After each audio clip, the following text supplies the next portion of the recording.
ಒಬ್ರಿಗೆ ಸೌಜನ್ಯನ ಮನೆಯಿಂದ ಕೇವಲ 10 ನಿಮಿಷ ದೂರದಲ್ಲಿರುವಂತಹ ಒಂದು ಹಳ್ಳನ ದಡದಲ್ಲಿ ಸೌಜನ್ಯನ ಮೃತದೇಹ ಸಿಗುತ್ತೆ.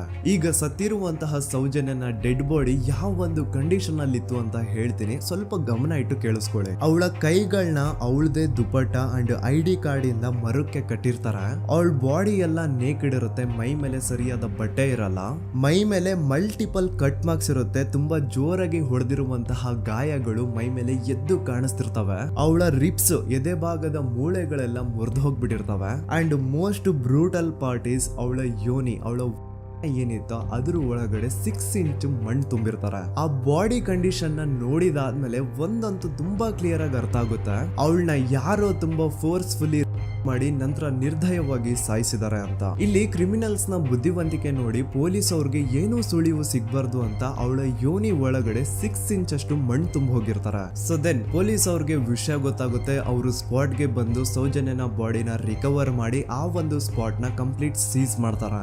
ಒಬ್ಳು ಸಾಮಾನ್ಯ ಮಿಡಲ್ ಕ್ಲಾಸ್ ಹುಡುಗಿ, ಒಬ್ಳು ವೆರಿ ಬ್ರೈಟ್ ಸ್ಟೂಡೆಂಟ್ ನ ಈ ಮಟ್ಟಿಗೆ ಇಷ್ಟು ನಿರ್ದಯವಾಗಿ ಸಾಯಿಸಿರೋದು ಯಾರು? ಇನ್ ಕೇಸ್ ಏನಾದ್ರೂ ಈ ಕ್ರೈಮ್ ಮಾಡಿದವನು ಸಿಕ್ಕಿ ಬಿದ್ರೆ